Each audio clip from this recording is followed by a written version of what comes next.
Hi everyone, welcome to defence Guruji. तो पिछली class में हम लोगों ने जनरल साइंस का एक टॉपिक डाइजेस्टिव सिस्टम जो कि बायोलॉजी के अंडर है उसको पढ़ा था। तो आज की उसी सीरीज को कंटिन्यू करते हुए हम बायोलॉजी के आगे के इम्पॉर्टेंट और प्रीवियस ईयर क्वेश्चंस को एक्सप्लेन करेंगे।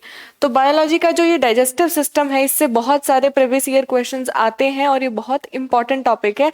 तो उसी के सीरीज में हम लोग आगे के जो क्वेश्चंस थे उनको एक्सप्लेन करेंगे। तो पहला क्वेश्चन है, विच of the following enzymes convert proteins into amino acids. तो हमने देखा था कि जो प्रोटीन्स होते हैं वो डायरेक्ट बॉडी में डाइजेस्ट नहीं हो सकते हैं, हमें उसको अमीनो एसिड्स में कन्वर्ट करना जरूरी होता है। इसी वजह से हमें कुछ एंजाइम्स चाहिए होते हैं। Now what are enzymes? Enzymes वो होते हैं जो कि किसी भी केमिकल रिएक्शन को फास्ट कर देते हैं। तो एंजाइम कौन सा एंजाइम है जो कि प्रोटीन्स को अमीनो एसिड्स में कन्वर्ट करने के लिए यूजफुल होता है? तो इसका जो आंसर रहेगा वो रहेगा pepsin.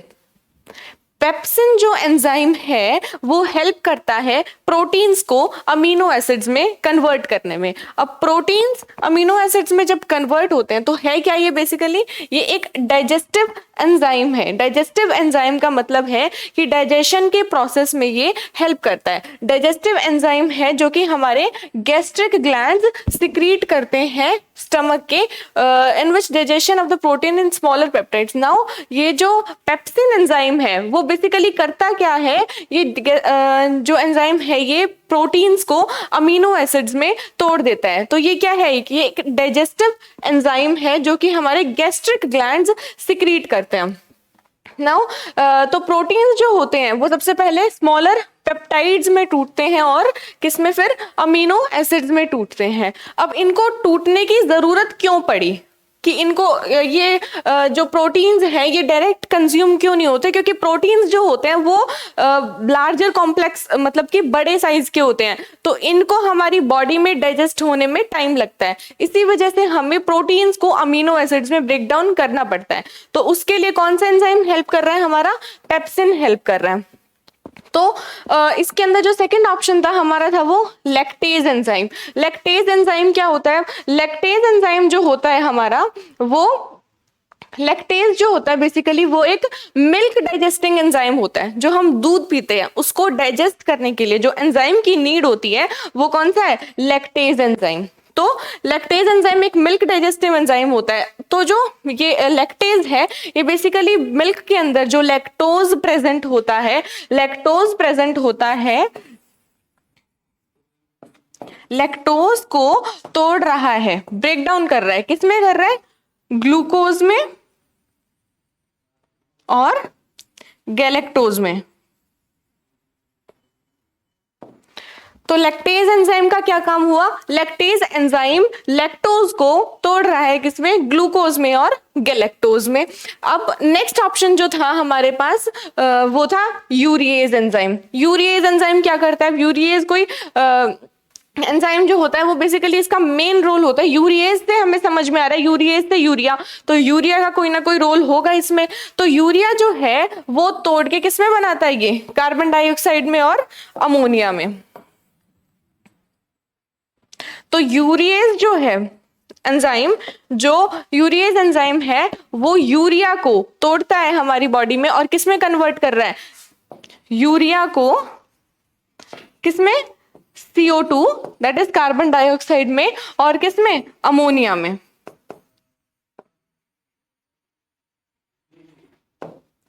Okay, now next option था हमारे पास जाइमेज एंजाइम। जाइमेज एंजाइम का अब क्या काम होता है? बेसिकली जाइमेज एंजाइम जो होता है, जो हमने कल भी पिछले क्वेश्चंस में देखा था कि जो जाइमेज एंजाइम है वो नेचुरली हमें यीस्ट में मिलता है।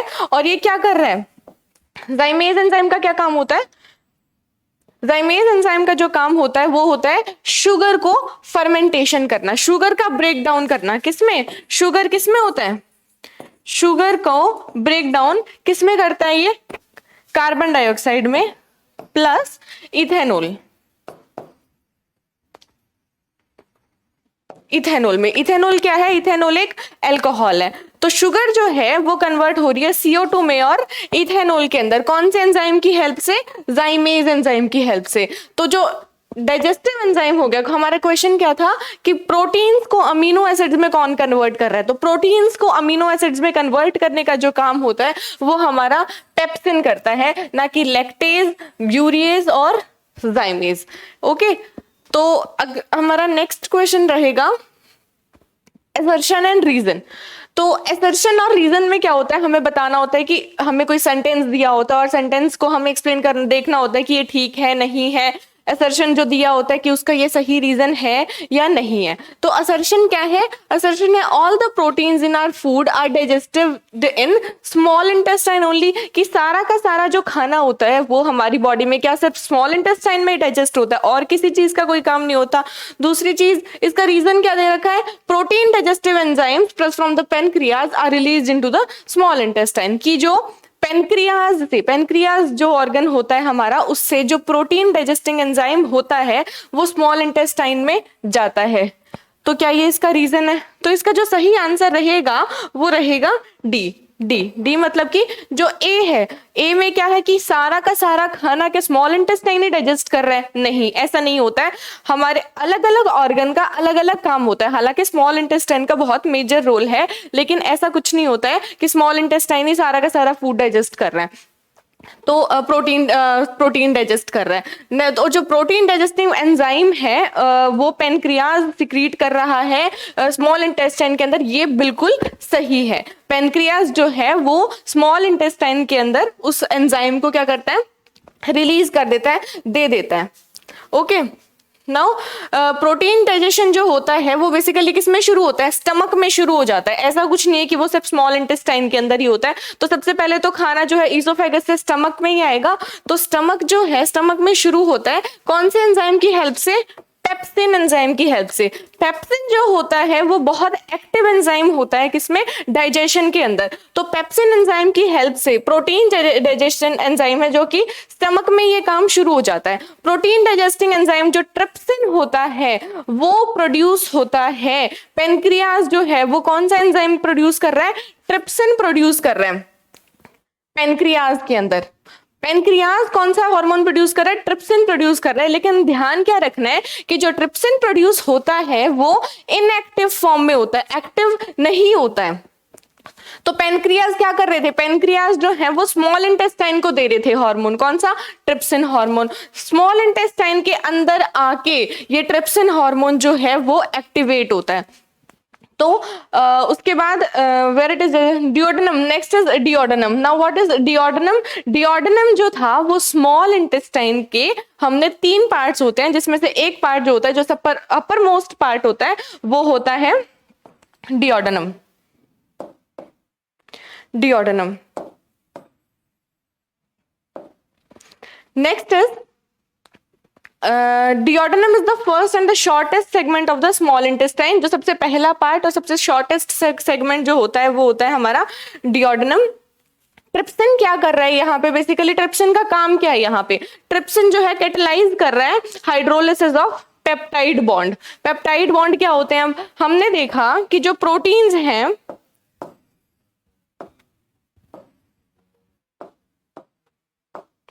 हमने देखा कि जो प्रोटीन्स हैं वो किस में टूट रहे थे? अमीनो एसिड्स में। प्रोटीन्स अमीनो एसिड्स में टूट रहे थे। तो प्रोटीन्स के बीच का जो बॉन्ड होता है, जिस बॉन्ड से वो कनेक्टेड होते हैं, वो होते हैं पेप्टाइड बॉन्ड्स। ठीक है, तो जो पेप्टाइड बॉन्ड्स होते हैं उनका ब्रेक डाउन करना पड़ता है हमें, तब जाके क्या होते हैं? अमीनो एसिड्स में वो कन्वर्ट होते हैं। तो डिओडेनम जो है, डिओडेनम सबसे फर्स्ट पार्ट होता है स्मॉल इंटेस्टाइन का, सबसे शॉर्टेस्ट सेगमेंट होता है स्मॉल इंटेस्टाइन में।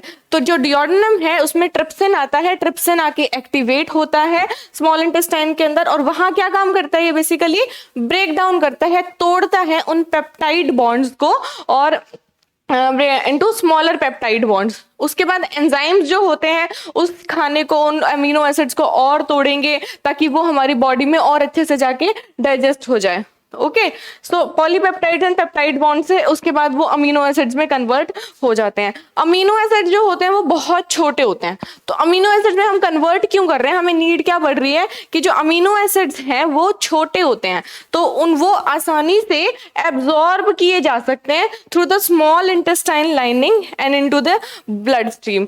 तो अमीनो एसिड्स जो हैं आसानी से हम उनको एब्जॉर्ब कर सकते हैं और डायरेक्टली वो फिर ब्लड स्ट्रीम के अंदर हम लोग स्मॉल इंटेस्टाइन के थ्रू वो जा सकता है।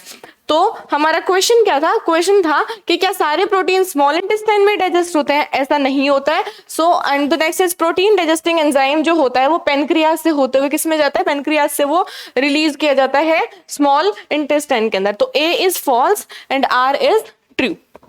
ओके, तो नेक्स्ट क्वेश्चन है an enzyme which helps in the digestion of proteins is, proteins की डाइजेशन में कौन सा एंजाइम हेल्प करता है। तो कौन सा एंजाइम था हमारे पास, हमने अभी पढ़ा था हमने ट्रिप्सिन। ट्रिप्सिन जो था वो काम कर रहा था प्रोटीन्स के पेप्टाइड बॉन्ड्स को तोड़ने का और किसमें कन्वर्ट करने का,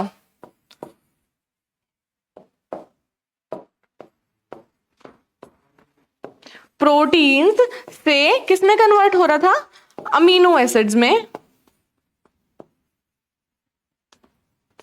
कौन से बॉन्ड तोड़ के, पेप्टाइड बॉन्ड्स को तोड़ के। तो कौन सा ट्रिप्सिन जो है हमारा वो हेल्प कर रहा था। तो प्रोटीन डाइजेशन जो होता है वो हमें पता है कि प्रोटीन का डाइजेशन जो है वो शुरू हो जाता है स्टमक के अंदर ही।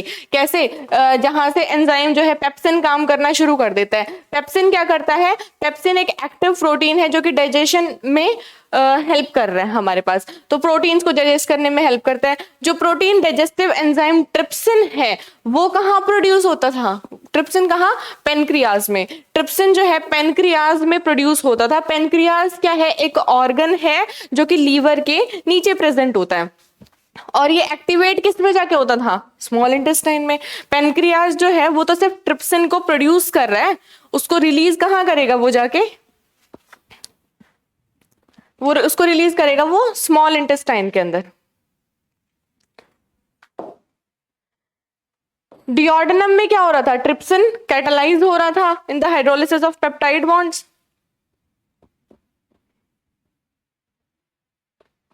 इन the hydrolysis of peptide bond, तो एंजाइम्स जो है वो क्या कर रहे थे, basically break down of polypeptide bond. Polypeptide और पेप्टाइड को एंजाइम्स तोड़ रहे थे किसमें, अमीनो एसिड्स के अंदर तोड़ रहे थे। और अमीनो एसिड्स जो होते हैं वो उनको तोड़ने की जरूरत क्या पड़ी कि अमीनो एसिड्स छोटे होंगे तभी तो वो हेल्प करेंगे डाइजेशन करने में।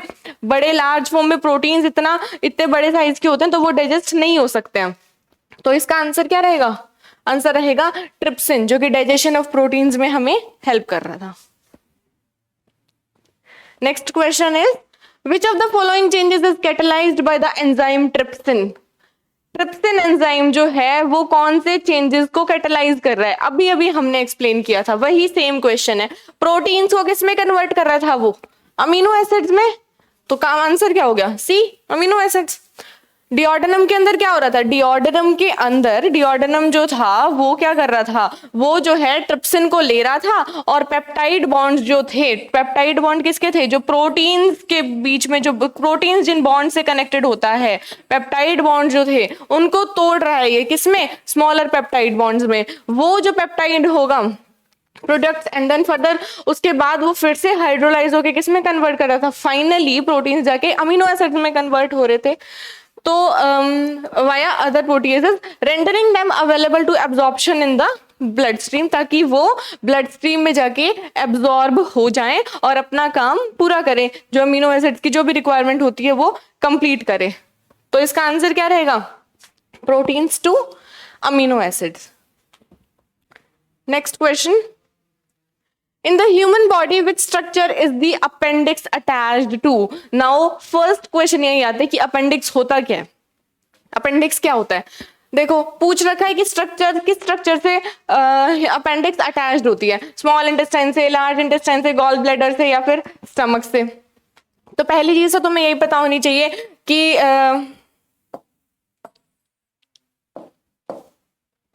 कि इस तरीके से यहाँ पे लार्ज इंटेस्टाइन प्रेजेंट होती है, बीच में कॉइल्ड फॉर्म में हमारे पास स्मॉल इंटेस्टाइन प्रेजेंट होती है हमारे पास, ठीक है।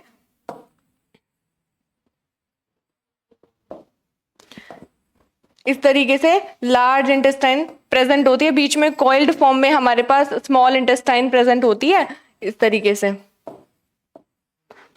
अब यहाँ पे क्या होता है, ये है हमारी लार्ज इंटेस्टाइन। यहाँ पे क्या है, लार्ज इंटेस्टाइन और स्मॉल इंटेस्टाइन, लार्ज इंटेस्टाइन और स्मॉल इंटेस्टाइन के बीच में एक जंक्शन होता है। ओके, स्मॉल इंटेस्टाइन और लार्ज इंटेस्टाइन के बीच में एक जंक्शन होता है जिसको हम बोलते हैं सीकम। ओके, तो ये जो जंक्शन है ये होता है सीकम। तो सीकम जो है जब ये एक्सटेंड होने लगता है, एक्सटेंशंस होने लगती हैं इसकी, इसका साइज जो है जो बढ़ने लगता है अगर, तो उसको हम बोलते हैं क्या, उसको हम बोलते हैं वर्मीफॉर्म अपेंडिक्स, वर्मीफॉर्म अपेंडिक्स। तो मैंने क्या बताया कि अपेंडिक्स होती क्या है, अपेंडिक्स होती है जो लार्ज इंटेस्टाइन, इसके इस चीज को, ये जो आ रहा है इसको हम बोलते हैं कोलोन, कोलोन। ओके, तो इसका जो नीचे का जो पोर्शन होता है जो कि लार्ज इंटेस्टाइन और स्मॉल इंटेस्टाइन को कनेक्ट कर रहा है, ओके, सीकम जो है उसकी एक्सटेंशंस अगर होने लगती हैं तो उसको हम बोलते हैं वर्मीफॉर्म अपेंडिक्स। तो इसका जो आंसर आएगा, which structure is the appendix attached to, कौन से स्ट्रक्चर से अटैच्ड है अपेंडिक्स, लार्ज इंटेस्टाइन से अटैच्ड है। तो आंसर क्या रहेगा, ए रहेगा। तो अपेंडिक्स है क्या, अपेंडिक्स एक blind ended tube connected to the caecum, caecum से एक ट्यूब कनेक्टेड होती है, that is considered to be the beginning of the large intestine. Okay, from which it develops embryologically, जहां से सीकम से जो है अपेंडिक्स एम्ब्रियोलॉजिकली बढ़ना शुरू हो जाता है। सीकम क्या है, सीकम क्या था, सीकम एक पाउच लाइक स्ट्रक्चर होता है, पाउच जैसा स्ट्रक्चर होता है किसका, कोलोन का, कोलोन का यहाँ पे एक पाउच जैसा स्ट्रक्चर होता है, उसको क्या बोलते हैं, सीकम, जो कि लोकेटेड कहाँ होता है, junction of small and large intestine में। स्मॉल इंटेस्टाइन, लार्ज इंटेस्टाइन और स्मॉल इंटेस्टाइन जो यहाँ प्रेजेंट होती है उसके जंक्शन पे प्रेजेंट होता है। ओके, तो इसको हम क्या बोलते हैं यहाँ पे, सीकम। ओके, सो मिल, तो इसका जो आंसर रहेगा वो क्या रहेगा, अपेंडिक्स कौन किसका पार्ट है हमारा, लार्ज इंटेस्टाइन का पार्ट होता है अपेंडिक्स, अटैच्ड होता है, sorry. Now the next question is assertion and reasoning. तो असर्शन क्या है, human body is incapable of digesting cellulose, क्या सेल्यूलोज को डाइजेस्ट करने में इनकैपेबल है ह्यूमन बॉडी, और उसका रीजन क्या रहेगा, starch degrading enzyme diastase is found in human body. इसका रीजन दे रखा है कि जो स्टार्च को डाइजेस्ट करने के लिए जो हमें एंजाइम चाहिए होता है डाइएस्टेज, वो ह्यूमन बॉडी के अंदर हमें मिलता है। तो देखते हैं कि ये सही है या गलत है। ह्यूमन डाइजेस्टिव सिस्टम के अंदर पहली बात, enzyme that can digest cellulose are not found. ऐसा एंजाइम जो सेलुलोज को डाइजेस्ट कर ले वो ह्यूमन बॉडी में नहीं मिलता है। ओके, लेकिन स्टार्च को डाइजेस्ट करने वाला एंजाइम जो डाइएस्टेज होता है वो मिलता है ह्यूमन बॉडी के अंदर। तो पहली चीज तो यही थी कि human body is incapable of digesting enzyme cellulose, बिल्कुल सही है, सेलुलोज को डाइजेस्ट नहीं कर सकती है ह्यूमन बॉडी। नेक्स्ट चीज थी, both the statements are correct but the cellulose can not be digested due to diastase, so the second statement does not explain to the first. तो आंसर क्या रहेगा कि ए और आर दोनों ठीक है, ह्यूमन बॉडी सेल्यूलोज को digest नहीं कर सकती है। Next is starch degrading enzyme diastase, वो मिलता है हमारी ह्यूमन बॉडी के अंदर, तभी तो स्टार्च डिग्रेड होता है, ग्लूकोज डिग्रेड होता है। ओके, तो डाइएस्टेज जो है हमें मिलता है। तो आंसर क्या रहेगा, A and R are true, लेकिन R is not the correct explanation of A की कोई एक्सप्लेनेशन नहीं है ये। तो आंसर क्या रहेगा हमारा, बी, बी। ये दोनों स्टेटमेंट सही है, लेकिन सेल्यूलोज को हम डाइएस्टेज से डाइजेस्ट नहीं कर सकते हैं, स्टार्च को कर सकते हैं डाइएस्टेज से डाइजेस्ट। तो सेकंड स्टेटमेंट जो है फर्स्ट को एक्सप्लेन नहीं कर रही है। Next question, identify the correct pair of the enzyme, कि इनमें से कौन सा पेयर ठीक है वो आप लोगों को बताना है कि कौन सा पेयर ठीक है। सबसे पहला एसिड फॉस्फेटेज। एसिड फॉस्फेटेज में लिखा हुआ है mitochondrial marker enzymes related to oxidative functions. पहली बात तो एसिड फॉस्फेटेज क्या होता है? एसिड फॉस्फेटेज मॉलिक्यूल्स और कंपाउंड्स के अंदर फोस्फाइल ग्रुप को रिमूव करने के काम आता है, तो इसका कोई रोल नहीं है। माइटोकॉन्ड्रियल मार्कर एंजाइम्स ये नहीं है, ये तो गलत हो गया। नेक्स्ट पे आते हैं।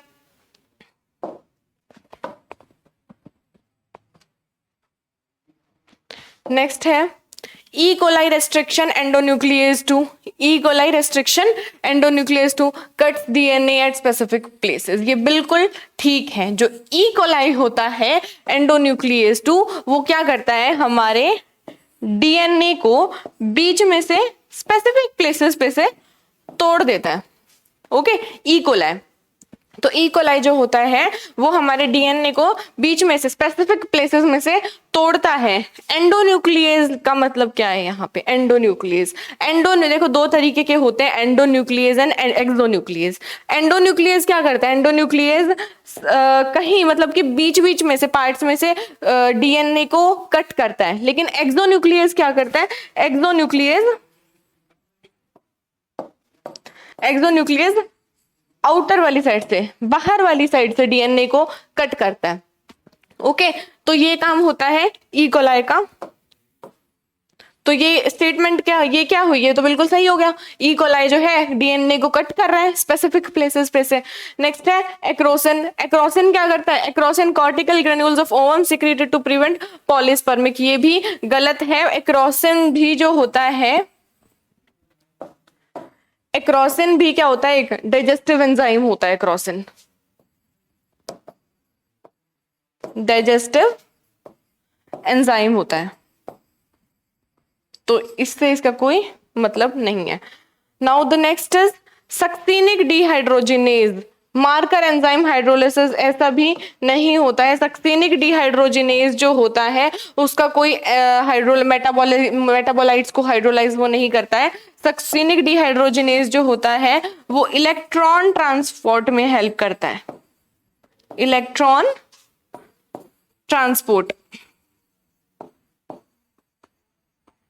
में हेल्प कर रहा है कौन? सक्सीनिक डिहाइड्रोजिनेज इलेक्ट्रॉन ट्रांसपोर्ट में हेल्प करता है ये, और बैक्टीरियल सेल्स में होता है, और माइटोकॉन्ड्रिया में होता है। तो सक्सीनिक डिहाइड्रोजिनेज का काम बेसिकली इलेक्ट्रॉन ट्रांसफर करना होता है, तो इससे इसका कोई मतलब नहीं है। तो हमारा जो करेक्ट ऑप्शन क्या रहा? Option B, that is E coli क्या करता है? एंडोन्यूक्लियस स्पेसिफिक प्लेसेस से डीएनए को कट करता है। Restriction endonuclease E. coli, an enzyme of restriction modification system naturally found in Escherichia coli, are a special class of enzymes that recognize and cleave DNA at specific places. Okay, ये क्या करता है? Fragments produce कर देते हैं DNA के। क्या करते हैं? बीच में से तोड़ के डीएनए के फ्रेगमेंट्स बना देते हैं, जो कि एक पर्टिकुलर जीन के लिए हेल्पफुल होते हैं हमें, जिसके उन सेगमेंट्स को मिला के जो भी जीन हमें जरूरी होती है, जो भी सेगमेंट हमें चाहिए होता है, उन सेगमेंट्स को मिला के हम अपना एक डीएनए प्रोड्यूस करते हैं। उस डीएनए को क्या कहा जाता है? Recombinant DNA. ओके, तो ऐसे डीएनए को रिकॉम्बिनेंट डीएनए कहा जाता है। तो ई कोलाई क्या कर रहा है? डीएनए को कट कर रहा है स्पेसिफिक प्लेसेस पे से, और उससे हम रिकॉम्बिनेंट डीएनए प्रोड्यूस कर रहे हैं।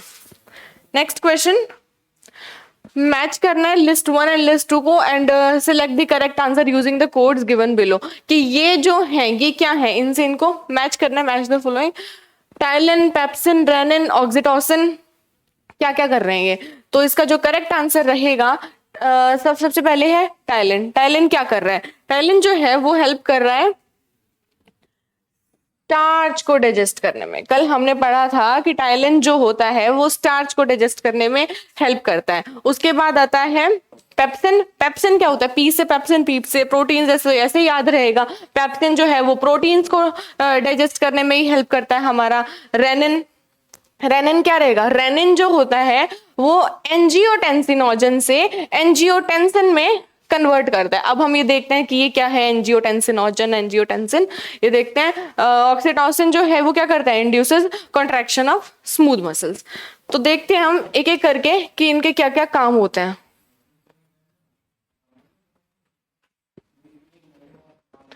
पहला काम है टाइलिन का, बेसिकली ये तो नॉर्मल है कि ये तो स्टार्च को डाइजेस्ट कर रहा है, टाइलिन का इतना कोई बड़ा वो नहीं है। पेप्सिन क्या कर रहा है, प्रोटीन्स को डाइजेस्ट कर रहा है। कहो ओके, रेनिन क्या करता है, रेनिन जो है मेन काम जो है रेनिन, टाइलिन एंजाइम जो होता है वो किस में प्रेजेंट होता है, टाइलिन जो होता है सलाइवा में प्रेजेंट होता है, जो कि कन्वर्ट किस में कर देता है, स्टार्च को कन्वर्ट कर देता है। हमने पढ़ा था स्टार्च जो होता है सलाइवा में जो टाइलिन प्रेजेंट होता है वो स्टार्च को कन्वर्ट कर देता है डेक्स्ट्रिन में और माल्टोज में। किसमें कन्वर्ट करता है, डेक्स्ट्रिन में और माल्टोज के अंदर। अब जो पेप्सिन था, पेप्सिन क्या कर रहा था, प्रोटीन्स को तोड़ रहा था, ओके, प्रोटीन्स में और पेप्टोन्स में। अब मेन काम जो था हमारा वो था रेनिन का। रेनिन क्या करता है, रेनिन जो है एक प्रोटियोलिटिक एंजाइम है। प्रोटियोलिटिक का क्या मतलब है, बेसिकली प्रोटियोलिटिक का मतलब है कि प्रोटीन्स को तोड़ता है। प्रोटियोलिटिक एंजाइम है सिक्रेटेड बाय द किडनी। हमारी जो किडनी होती है, किडनी वो कौन सा हार्मोन सिक्रीट कर रही है, वो सिक्रीट कर रही है रेनिन, RENIN, रेनिन, जो कि कन्वर्ट कर रहा है एंजियोटेंसिनोजन से एंजियोटेंसिन के अंदर। अब इनका रोल क्या होता है, एंजियोटेंसिनोजन किस चीज में हेल्प कर रहा है हमारा, जो एंजियोटेंसिन जो होता है हमारा वो बेसिकली हमारे ब्लड प्रेशर को मेंटेन करने के काम आता है, ब्लड प्रेशर को मेंटेन करने के काम आता है। और क्या काम होते हैं इसके, इसका एक और काम है कि ये हमारी बॉडी में जो फ्लूइड्स होते हैं उनको भी क्या करता है, मेंटेन करता है।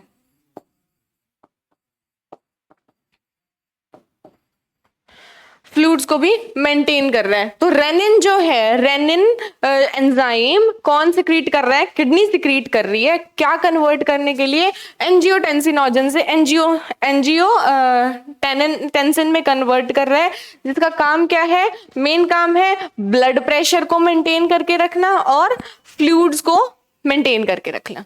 ओके, नाउ लास्ट बच गया क्या, ऑक्सीटोसिन।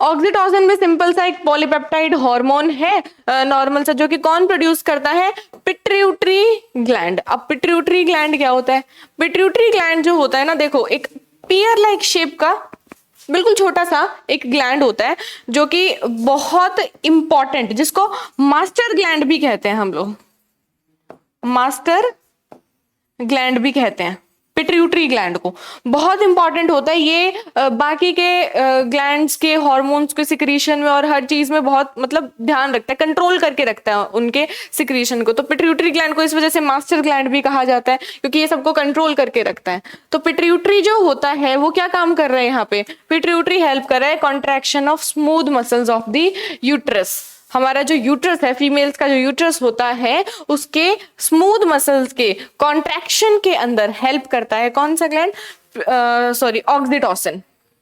ओके, ऑक्सीटोसिन, ऑक्सीटोसिन जो होता है वो मिल्क प्रोड्यूसिंग हार्मोन भी होता है इसके साथ साथ,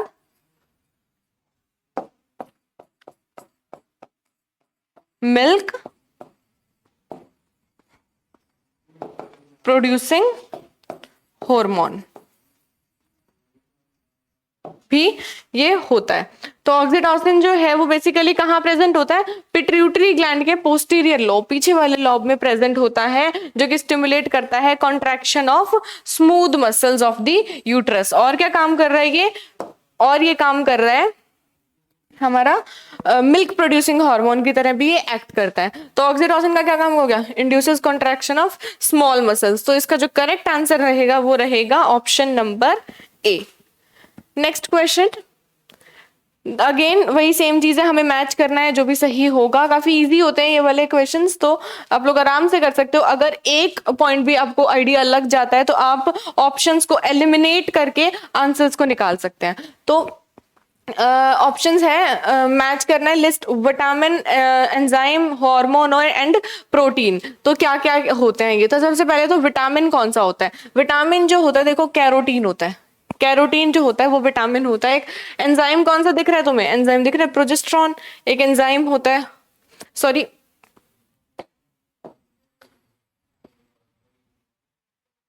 हाँ, तो विटामिन क्या होता है, कैरोटीन होता है। बेसिकली कैरोटीन होता क्या है, कैरोटीन जो होता है ना वो मेनली विटामिन ए बनाता है, विटामिन ए। और विटामिन ए जो होता है हमारी बॉडी के लिए बहुत ज्यादा जरूरी होता है। ओके, तो विटामिन ए का क्या हो गया, विटामिन हो गया कैरोटीन। अब ऑप्शन क्या हो सकता है, ऑप्शन बी हो सकता है या ऑप्शन डी हो सकता है। 2-2 है। अब इसमें देखो ये सेम है, बी का 1 और 1 है, मतलब एंजाइम कौन सा हो गया, एंजाइम हमने पढ़ा है अभी, पेप्सिन एंजाइम होता है। अभी पिछले हम कितना पढ़ के आए हैं, पेप्सिन एंजाइम होता है एक। ओके, तो ये भी हो, यहां से भी एलिमिनेट नहीं हुआ, 2 ऑप्शंस बच गए अब हमारे पास। अब क्या है सी में, फोर्थ हार्मोन, हार्मोन होता है प्रोजेस्टेरॉन, प्रोजेस्टेरॉन एक हार्मोन होता है। And next is protein, protein क्या है, कैरेटिन, कैरेटिन का नाम आपने बहुत बार सुना होगा हेयर्स की एड्स में, और एड्स में बहुत बार कैरेटिन का नाम आता है। तो कैरेटिन जो होता है वो क्या है, एक प्रोटीन होता है।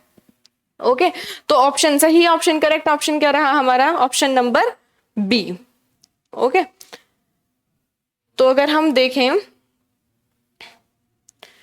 विटामिन है, कैरोटीन, एंजाइम है, पेप्सिन, हार्मोन, प्रोजेस्टेरॉन और प्रोटीन, कैरेटिन। विटामिन जो है विटामिन ए, कैरोटीन जो है विटामिन ए में कन्वर्ट होता है जो कि हमारी बॉडी के लिए बहुत जरूरी होता है। एंजाइम जो है वो पेप्सिन है ही हमारे पास जरूरी बॉडी के लिए। हार्मोन जो होता है प्रोजेस्टेरॉन हार्मोन होता है, प्रोजेस्टेरॉन हार्मोन बेसिकली जो होता है विमेन में मेंस्ट्रुअल साइकिल को मेंटेन करने के काम आता है, में हेल्प करता है, रेगुलेट करता है किसमें, मेंस्ट्रुअल साइकिल में, और ये प्रेगनेंसी में भी मेंटेन करता है, प्रेगनेंसी को भी मेंटेन करके चलता है। तो प्रोजेस्टेरॉन हार्मोन जो होता है वो भी बहुत एक इंपॉर्टेंट हार्मोन होता है। उसके बाद प्रोटीन, कैरेटिन आता है। कैरेटिन प्रोटीन ऑलमोस्ट नेल्स में, हेयर्स में, इन सारी चीजों में कैरेटिन ही प्रेजेंट होता है। तो इसका जो आंसर रहेगा वो रहेगा कैरेटिन।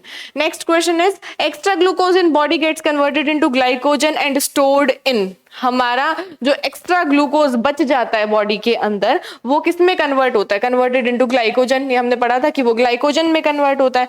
सारा का सारा जो एनर्जी की फॉर्म जनरली हमारी बॉडी में किस में कन्वर्ट होती है, ग्लाइकोजन में कन्वर्ट होती है। और ये स्टोर कहाँ होती है, मेनली कहाँ स्टोर होती है ये, तो हम क्या देखते हैं कि लीवर जो होता है ना हमारी बॉडी का, एक तो वो लार्जेस्ट ग्लैंड है, सबसे बड़ा ग्लैंड है।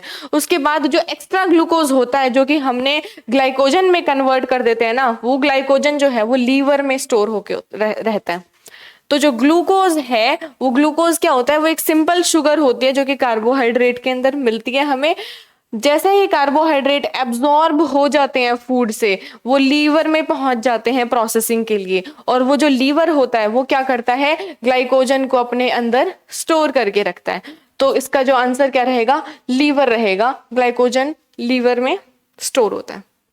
Next is, energy stored in liver and muscles in the form of. हमारी बॉडी में, मसल्स में, लीवर में एनर्जी जो होती है वो किस फॉर्म में, ठीक है, किस फॉर्म में वो स्टोर होके रखती है। तो अभी हमने पढ़ा कार्बोहाइड्रेट नहीं, फैट नहीं, प्रोटीन नहीं, किसकी फॉर्म में होती है, ग्लाइकोजन की फॉर्म में। तो इस पे बहुत क्वेश्चंस आ रहे हैं, this you have to remember कि जो एनर्जी जो है वो लीवर और मसल्स में ग्लाइकोजन की फॉर्म में स्टोर होती है। ग्लाइकोजन क्या है, बेसिक स्टोरेज है, प्रिंसिपल स्टोरेज है। मेनली ग्लाइकोजन जो होता है प्रिंसिपल स्टोरेज होता है कि हमारी एनर्जी ग्लाइकोजन की फॉर्म में स्टोर होके रहेगी। ह्यूमंस के अंदर it is stored in liver and muscle cells. Humans के अंदर ये किसमें स्टोर होता है, लीवर के अंदर और मसल सेल्स के अंदर। और जब भी हमें जरूरत हो ग्लाइकोजन से ग्लूकोज की, वो अपने कन्वर्ट हो जाता है। उसके लिए भी हमने जो प्रोसेस कल एक पढ़ा था, वो प्रोसेस जो ग्लाइकोजन से दोबारा से ग्लूकोज में कन्वर्ट करने के लिए करने में हेल्प करता है, उस प्रोसेस के थ्रू ये हो जाता है काम। तो मेनली बेसिकली स्टोर किस फॉर्म में हो रहा है, ग्लाइकोजन की फॉर्म में। किस में हो रहा है, लीवर के अंदर हो रहा है। ओके, तो इसका जो आंसर क्या रहेगा, glycogen. Stones present in the human gall bladder primarily affect the digestion of. जो स्टोन होता है, स्टोन्स आप सबको पता होगा गॉल ब्लैडर में हो जाता है, किडनी में हो जाता है। तो जो स्टोन जो ह्यूमन गॉल ब्लैडर के अंदर प्रेजेंट होता है वो प्राइमरीली अफेक्ट किसको करता है। देखो स्टोन्स जो होते हैं वो होते क्या है, हार्ड पेबल्स होते हैं, पत्थर टाइप होते हैं, हार्ड पीसेस होते हैं इसके, जो कि बनते किस चीज से बने हुए होते हैं stones, cholesterol and bilirubin. Cholesterol और बिलीरुबिन से ये स्टोन्स बने हुए होते हैं हमारे, जो कि गॉल ब्लैडर के अंदर धीरे धीरे डेवलप होना शुरू हो जाते हैं। तो जब गोल स्टोन क्या होता है, बेसिकली काम क्या होता है कि गॉल ब्लैडर जो होता है ना, गॉल ब्लैडर काम क्या करता है, गॉल ब्लैडर काम करता है कि हमारा जो बाइल जूस सिक्रीट होता है उसको स्टोर करके रखता है अपने अंदर। गॉल ब्लैडर का काम ये होता है। तो ये क्या कर देता है, अब जैसे स्टोन आ जाएंगे तो वो क्या करेंगे, वो उसके रास्ते को ब्लॉक कर देंगे, बाइल जूस आ नहीं पाएगा, जा नहीं पाएगा। तो गॉल स्टोन्स जो होते हैं वो ब्लॉक कर देते हैं बाइल को। The bile secreted by the liver does not reach to the duodenum. तो लीवर जो कि गॉल ब्लैडर को जिसने बाइल दे रखा है कि हाँ ये स्टोर करके रखेगा, वो स्मॉल इंटेस्टाइन तक जा ही नहीं पाता है, जा नहीं पाएगा तो वो काम नहीं कर पाएगी। तो मेन काम क्या है कि बाइल जो होता है लीवर से जो है डिओडनम के अंदर नहीं जा पाता है। डिओडनम क्या था, स्मॉल इंटेस्टाइन का एक सबसे ऊपर वाला जो पार्ट था वो था duodenum. Bile is primarily responsible for the digestion of fat. Bile क्या करता था, बाइल जूस क्या करता था, इमल्सिफिकेशन ऑफ फैट्स। तो मेनली तो ये नहीं होगा, फिर अगर बाइल जूस पहुंचेगा नहीं स्मॉल इंटेस्टाइन तक तो इमल्सिफिकेशन ऑफ फैट्स नहीं होगा। तो बेसिकली आंसर क्या रहेगा इसका, वो रहेगा फैट्स। कि अफेक्ट किसके डाइजेशन को अफेक्ट करेगा, अगर स्टोन्स हो जाएंगे तो बाइल जूस नहीं पहुंचेगा, और किसके डाइजेशन को अफेक्ट करेगा, फैट्स के डाइजेशन को वो अफेक्ट करेगा। Next question, which is the largest gland in the human body. वही सेम क्वेश्चन है ये भी, लार्जेस्ट ग्लैंड क्या है हमारी ह्यूमन बॉडी का, लीवर।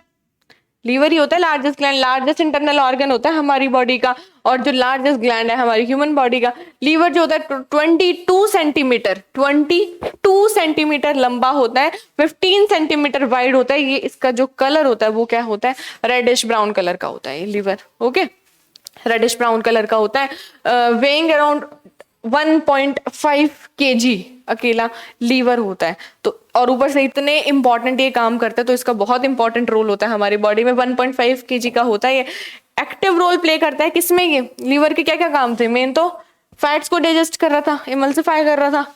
ओके, कार्बोहाइड्रेट्स को through the production of bile. Bile जो आ रहा था जो प्रोड्यूस कर रहा था ये लीवर, उसमें क्या हेल्प कर रहा है, बाइल प्रोड्यूस कर रहा है, बाइल इमल्सिफिकेशन ऑफ फैट्स करेगा। तो लीवर बेसिकली सबसे लार्जेस्ट ऑर्गन होता है हमारी ह्यूमन बॉडी का। नेक्स्ट है largest gland in the human body. वही लार्जेस्ट ग्लैंड क्या है हमारी ह्यूमन बॉडी का, largest gland in human body is liver. Largest gland in the human body is liver. Next is bile is stored in which of the following organ. कौन से organ के अंदर हमारा bile juice क्या होता है, store होके रखता है। मैंने अभी बताया किसमें, स्प्लीन, पेनक्रियास, अपेंडिक्स, किसमें होके रखता था बाइल, गॉल ब्लैडर के अंदर। गॉल ब्लैडर जो होता है, गॉल ब्लैडर क्या करता है, गॉल ब्लैडर जो होता है वो बाइल को स्टोर करके रखता है अपने अंदर, और गॉल ब्लैडर फिर उस बाइल को कहाँ पहुंचा देता है, डिओडनम के अंदर, जो कि एक स्मॉल इंटेस्टाइन का पार्ट होता है जहां पे वो अपना काम करती है। तो बाइल जो होता है वो गॉल ब्लैडर के अंदर स्टोर होके रखता है। अगर वही इस गॉल ब्लैडर के अंदर स्टोन आ जाता है तो वो उसके रास्ते को रोक देता है, तो बाइल जूस नहीं जा पाता है, नहीं जा पाता तो उसका काम नहीं हो पाएगा। ओके, नेक्स्ट क्वेश्चन, बाइल क्या है, बाइल एक फ्लूइड है और वो लीवर में रिलीज होता है, stored in the gall bladder. It is stored and concentrated in the gall bladder, measure approximately 8 centimetre in length and 4 centimetre in diameter. तो जो गोल ब्लैडर होता है उसकी क्या है, 8 सेंटीमीटर लेंथ में होता है वो जनरली, और 4 सेंटीमीटर डायमीटर होता है उसका। Okay, next question, bile is produce in which part of the human body. कौन सी बॉडी में कौन सी पार्ट में प्रोड्यूस होता है बाइल जो है हमारी, उसमें कौन सी प्रोड्यूस किस में होता है। देखो बाइल जो होता है, बाइल जूस जो है वो प्रोड्यूस होता है, प्रोड्यूस किस में होता है और स्टोर किस में होता है, दो चीजें हैं। प्रोड्यूस होता है ये लीवर में और स्टोर होता है ये किसमें, गॉल ब्लैडर में। और काम क्या होता है इसका, इमल्सिफिकेशन ऑफ फैट्स को इमल्सिफाई करना। तो bile is produce in which part of the human body, liver. Okay, major ये था, प्रोड्यूस लीवर में होता है, स्टोर गॉल ब्लैडर में होता है, काम क्या होता है, इमल्सिफिकेशन ऑफ फैट्स का क्या काम होता है इसका यहाँ पे। ओके, तो आंसर रहेगा A, bile is the fluid, okay, that released by the liver and stored in the gall bladder. Now the next question, consider the following. This is the, हमें क्या दे रखा है, हमें ऑप्शंस दे रखे हैं, हमें 1 2 3, इनको देख के हमें बताना है कि ये किस ग्लैंड की या ऑर्गन की कैरेक्टरिस्टिक्स हो सकती हैं। Second largest gland in the human body. First largest कौन था? फर्स्ट लार्जेस्ट था लीवर। इन्होंने पूछा है सेकेंड लार्जेस्ट कौन सा होता है। Secretion comes out from a characteristic type of cells and is alkaline. Alkaline, alkaline का मतलब क्या होता है? एल्कलाइन का मतलब होता है बेसिक। जो एसिडिक बेसिक हम पढ़ते हैं तो एल्कलाइन का मतलब होता है इसका जो सिक्रीशन है वो बेसिक है। Its secretion is said to be complete digestive juice. इसके जो सिक्रीशन होता है इसको कंप्लीट डाइजेस्टिव जूस भी कहा जाता है। ओके, तो ये किसकी कैरेक्टरिस्टिक्स हो सकती हैं? ये जो कैरेक्टरिस्टिक होंगे, देखो लीवर था सबसे पहला ऑप्शन। लीवर तो हो ही नहीं सकता। क्यों नहीं हो सकता? क्योंकि ये तो फर्स्ट लार्जेस्ट ग्लैंड होता है, तो ये तो चांस ही नहीं है। बच गया क्या? स्प्लीन बच गया, पेनक्रियास बच गया और सलाइवरी ग्लैंड्स हो गए। सलाइवरी ग्लैंड तो ग्लैंड्स हो गए। इसने क्या पूछ रखा है? Second largest gland in the human, salivary gland हो सकता है लार्जेस्ट ग्लैंड उससे। तो लीवर जो है लार्जेस्ट ग्लैंड हो गया। पेनक्रियास जो होते हैं बेसिकली, आंसर जो है करेक्ट आंसर रहेगा इसका पेनक्रियास। क्यों? क्योंकि पेनक्रियास जो है वो सेकंड लार्जेस्ट ग्लैंड है हमारी ह्यूमन बॉडी का। पेनक्रियास एक ग्लैंडुलर ऑर्गन है डाइजेस्टिव सिस्टम में। और ये क्या है? देखो दो वर्ड्स होते हैं, एंडोक्राइन सिस्टम या एंडोक्राइन ग्लैंड या एक्सोक्राइन ग्लैंड। तो पेनक्रियास जो होता है ना वो दोनों होते हैं, एंडोक्राइन भी और एक्सोक्राइन भी। तो एंडोक्राइन और एक्सोक्राइन का मतलब क्या होता है? एंडोक्राइन सिस्टम जो होता है वो क्या करता है? हार्मोन सिक्रीट करता है। हार्मोन सिक्रीट करके वो डायरेक्टली उसको बिना किसी डक्ट के ब्लड स्ट्रीम में रिलीज कर देता है डायरेक्टली। ओके, तो ये जो होता है एंडोक्राइन सिस्टम होता है। एक्सोक्राइन सिस्टम क्या होता है? जिसको डक्ट्स की जरूरत होती है अपने हार्मोन्स को, अपने जो भी वो रिलीज करेंगे उनको पहुंचाने के लिए ब्लड स्ट्रीम तक। वो कौन से होते हैं? Exocrine glands. Exocrine glands. तो जो पेनक्रियाज है वो एक डाइजेस्टिव ऑर्गन है सिक्रीटिंग पेनक्रिएटिक जूस। पेनक्रियाज क्या है? एक डाइजेस्टिव ऑर्गन है, ये पेनक्रिएटिक जूस को सिक्रीट करता है। अब वो जो पेनक्रिएटिक जूस होता है, ध्यान क्या रखना है कि वो जो पेनक्रिएटिक जूस है वो एल्कलाइन है। एल्कलाइन का मतलब है वो बेसिक नेचर का होता है। इसका जो सिक्रीशन होता है इसी वजह से इसको कहा जाता है, इसके सिक्रीशन को कहा जाता है कंप्लीट डाइजेस्टिव जूस। पेनक्रियाज के सिक्रीशन को क्या कहा जाता है? कंप्लीट डाइजेस्टिव जूस कहा जाता है। ओके, तो इसका जो करेक्ट आंसर रहेगा वो क्या रहेगा? पेनक्रियाज। सेकेंड लार्जेस्ट ग्लैंड है, ध्यान रखना है। First largest liver, second largest pancreas. Secretion pancreas का एल्कलाइन नेचर का होता है और इसके सिक्रीशन को कंप्लीट डाइजेस्टिव जूस भी कहा जाता है। ओके, तो ये हमारे क्वेश्चंस डाइजेस्टिव सिस्टम के कंप्लीट हुए। हम आगे का नेक्स्ट वीडियो में करेंगे। Thank you so much.